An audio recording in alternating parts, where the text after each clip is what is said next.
Good morning, everybody. Welcome to Just Talking 24, page 18. Before we begin, you're going to hear a little like a whooshing sound in the back, and that's because we're in April, and April is typically in Hawaii. It used to be kite season, and the reason why it was kite season is because of the winds. We get the strong trade winds in April. So you'll hear the shh from the wind, and also you'll hear the cars running by as you usually do. And today I'm going to finish off my idioms with the fourth and fifth idiom on my list. And the two of them kind of run almost concurrently. Um, they're kind of alike, but yet they're different because one is the source and the other is the action. And you'll see what I mean when I talk to you about it. The first one is pretty much self explanatory, sharpest tack in the box.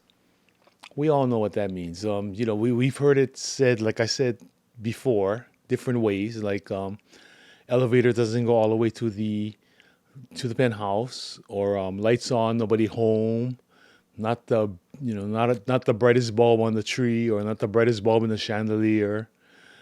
But it that's what it means, the sharpest tack in the box. But like I said, at least I'm in the box. I don't need to be the sharpest. I just want to be in the box. But lately, from the comments I've been hearing on social media, well, not social media, excuse me, because I don't do social media. I go on YouTube and I go on X and on the news. And they're so, well, I'll give you an example, okay? Well, before I do that, let me go to my second one. So, sharpest stack in the box, you know that one already. The fifth one is the forest. And I told you, I'm not talking about the place where the trees grow and the birds sing and, the bears poop.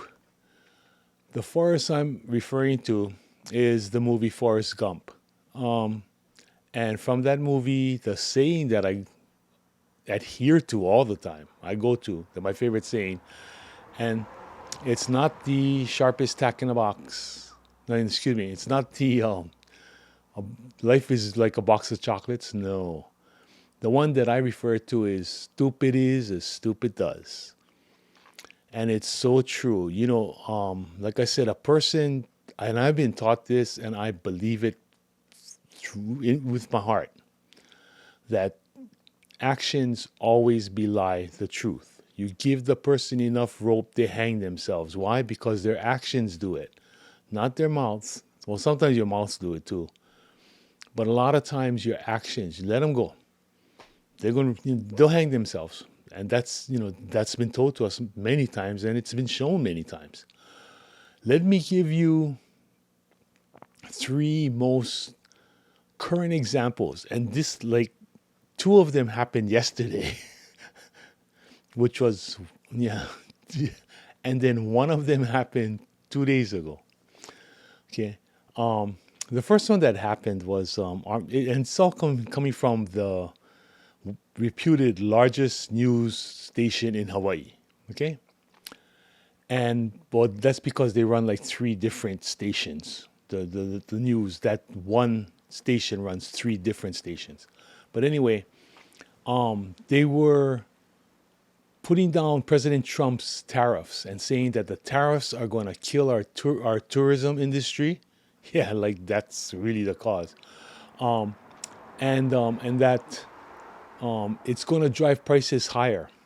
And then the reporter went online. I mean, it's a story, right? So she went on, and she went to our Chinatown, and she got two bunches of garlic.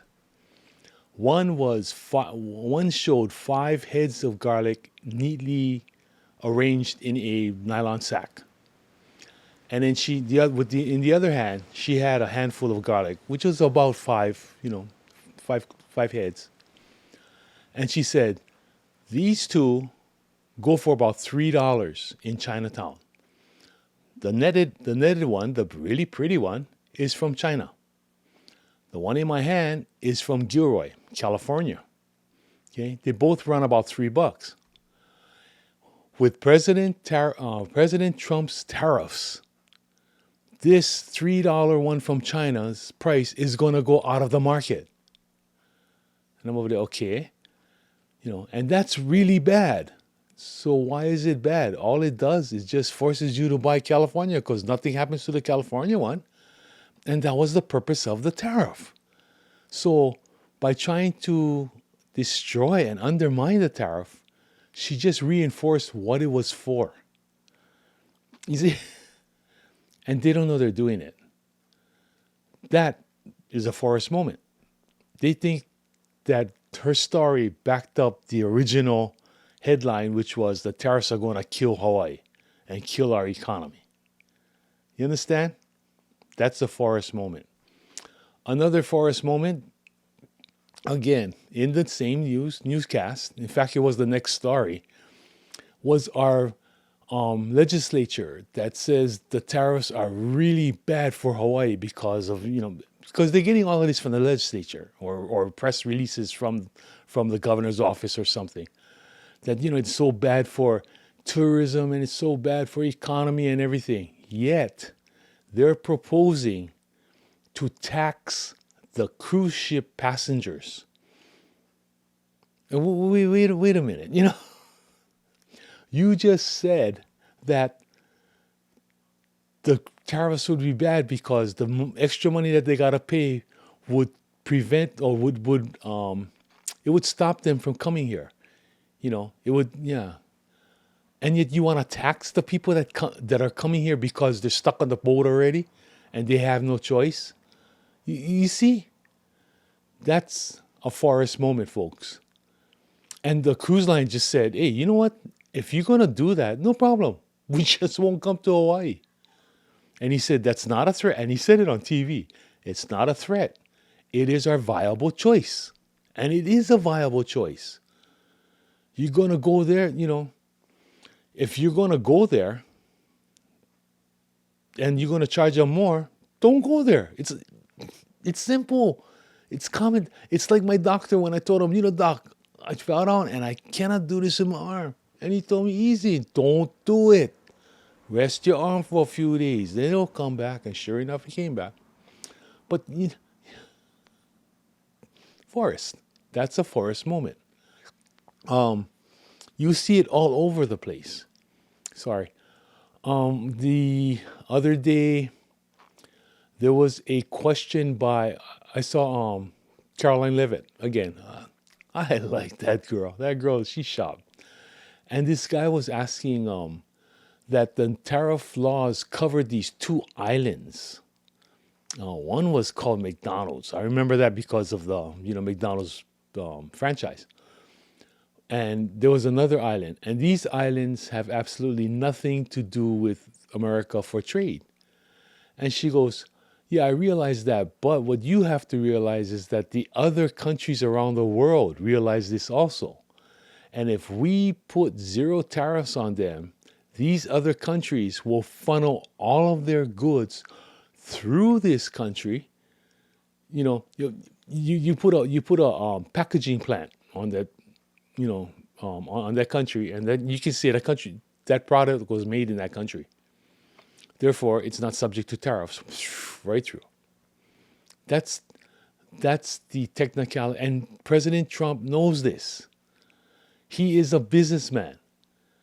Like I said, when I talked to that CID detective, he was a detective lieutenant. You wanna catch the bad man. You gotta think like the bad man.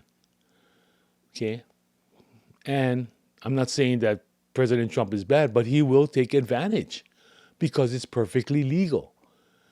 Now, being legal and being moral, you guys know as two different things. Yeah. And what we are experiencing that people don't understand, and what we're seeing and what people are being so shocked at, especially in Hawaii. Hawaii, we're so left. It's amazing that Hawaii doesn't tip over on the left side. Remember that? The representative? So it was from one of the southern countries, southern states. And he was doing a congressional inquiry on this general. And it had to do with building a base or a bigger base, making improvements to a existing base on Guam, something about construction on Guam. And this representative, he was, I mean, he was straight. He was serious. He wasn't joking. He asked the general that if by putting more buildings on Guam, won't Guam tip over? And I gotta give kudos to that general because he didn't even flinch. I mean, if it was me, I would say, "What did you say, sir? Don't you know that island?" I would give him a geography lesson right there about islands. But he said, "No, sir. I think that the amount of weight that we're putting on that base, the land can handle it." But this guy was serious. See, Forrest happens all over. It's it's becoming the norm.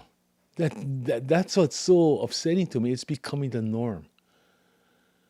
But people, going back to my original, that what's happening today is that people don't recognize proactive government.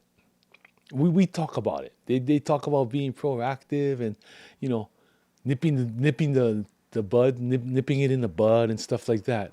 They talk the talk, but, like I said, unless you tell a child, don't touch it, it's hot. Unless they touch it and get burned, they don't know what hot is. Okay? Now they're actually seeing an administration that is proactive. President Trump didn't make his billions by waiting for something else to happen and then he does something like if you look around, a lot of people, like that product Lumi, spray it on you and you won't stink for 72 hours. Well, she was pushing it, that gynecologist, and that's another story, but I won't get into that. But anyway, she pushed the product. And then once the product caught on, then then the other companies come out with it, and they act like, oh, look at this, look at this, look at this. But all it is okay. I'm going to tell you right now, it's hydrogen peroxide and baking soda. That's the basis. That's the base of it. You mix those two together, spray it around, you kill smells. Febreze, everything. That's the basic of it. And I got that tip from my friend who picks up dead bodies. That's what he does. And he says, they're not all fresh. Some of them are, have ripened. And that's what they sprayed. And this was back in the 80s. I learned it. And he learned it from people before him. So it's a trick that's basic science, about smell neutralizing. The hydrogen peroxide doesn't neutralize the smell itself. All it neutralizes, it adheres to the little particles of the smell, and so when it hits your nose, it affects your nasal, your receptors. It just numbs your receptors. Yeah, and it works. So for and they've figured out a way of elongating or time releasing the formula, and so 72 hours. Imagine not stinking for 72 hours. I might as well go into it now. She's a gynecologist, right? You realize that the vaginal area of a human, and she is an OBGYN, is one of the most prolific bacteria growing areas on the external body because it's warm, it's moist, it's, yeah. So if you got an infection over there, one of the things we use, like when we go when we're into critical care, we use our senses. You go into a room, first thing you're going to look at the patient. Okay, number one. Okay, look at the monitor. Patient still alive? Yeah. Is the patient diaphoretic? Are they sweating? Do they appear to be struggling? How's their breathing? So you're visually assessing your patient. Then you're also listening. If they're vented, you can't hear the breathing. But if they're not intubated, so if they're breathing normal aspiration, what we call normal aspiration, are they having trouble breathing? Is their breathing gurgled? You hear the gurgling? Is it water? Is there a liquid in there? And then you feel the patient. Do they feel clammy? Do they feel hot? Do they feel cold? You know, then and then you smell. Do you smell an infection? Do you smell something really different? You can smell C. diff. When you change a person from his feces, you can smell the C. diff. And you go, you smell it, take a sample, put the order in, send the sample to lab, and a lot of times it comes back, yeah, positive C. diff. Okay, crap. Exactly, that's what it is. But we use our senses, and smell is a very important sense. They come in and they have bed sores. Is the bed sore getting gangrenous? And that's an important one. Is it rotting? Is it rotting the flesh? You can smell the thing. Well, from there, the vaginal area for women, you can tell if you got a yeast infection.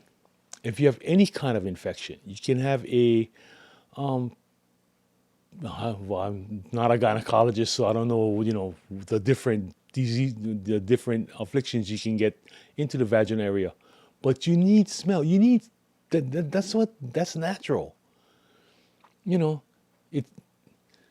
like the joke that I was told. Why does stool stink? So that blind people don't step in it. But that's based in fact, folks. You know, when you lose one sense, like a lot of people, and I've seen it, man, they lose their sight, their hearing.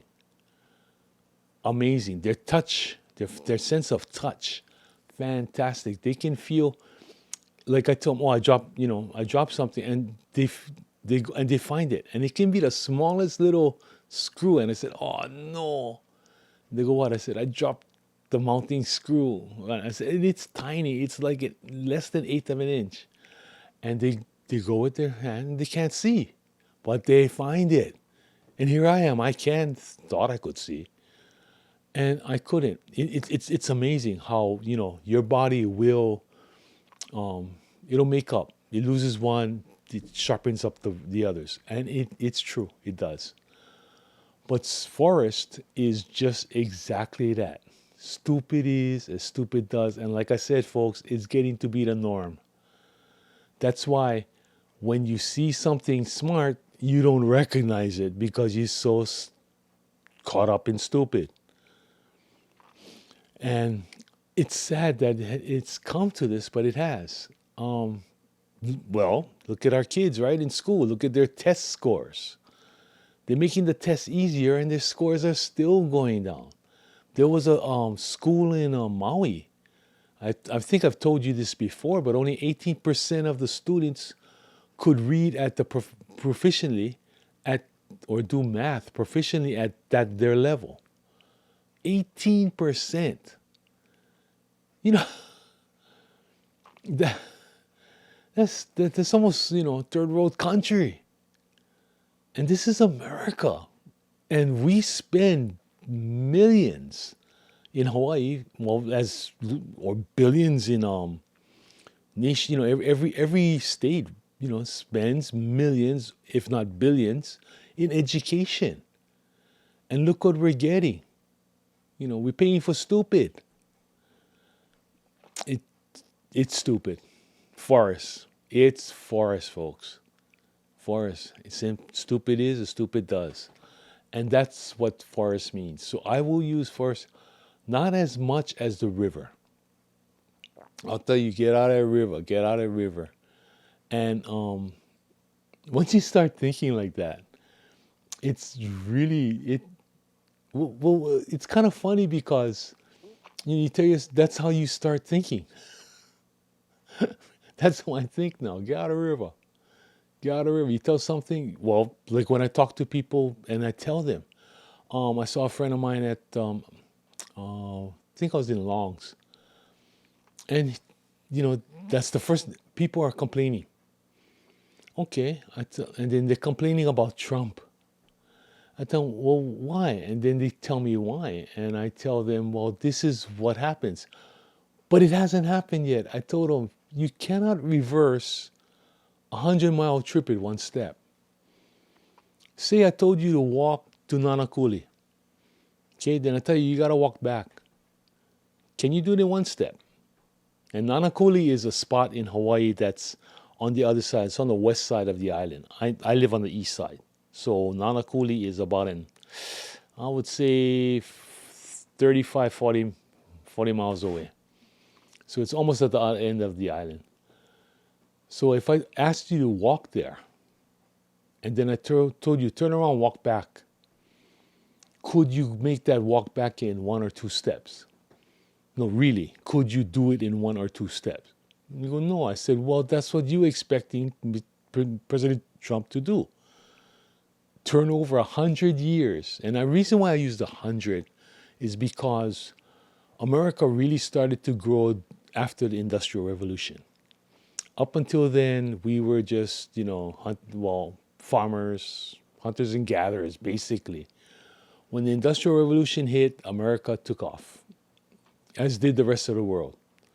So that was like 125 years ago. Okay, so 125 years. But for conversation's sake, I just say 100 years ago. And so at the turn of the century, that's when America started to grow. But see, with growth comes money. With money comes power. With power comes corrosiveness, corruption. Those three musketeers, they hang around together and they travel together.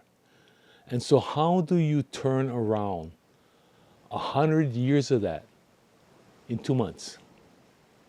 But that's what everybody's expecting to see. Can hear the wind.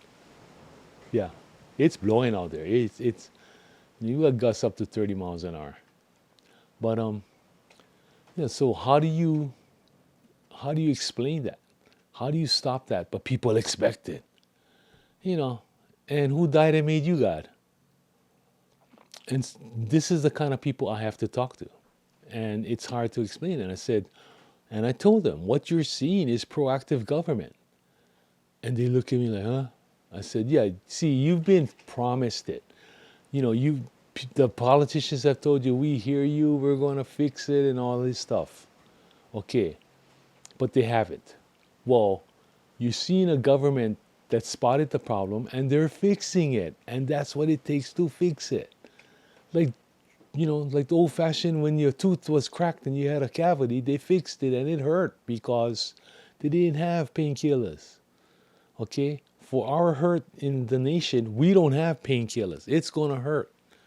Anytime you make a change, it's going to hurt, but it has to hurt. It's our fault, but we won't say it. We'll jump in the river.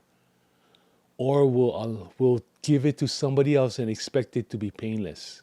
And we stay on the side and try to antisepticize, to sterilize ourselves, to clean ourselves. We don't want it to touch us. We want to be waterproof, want to be bulletproof. No, folks. We got to get behind. We got to get in this battle. We got to do this. Okay, let's do it. But anyway, that's going to be it for today. It's going to be a short one because Forrest, I can go on for hours and I won't.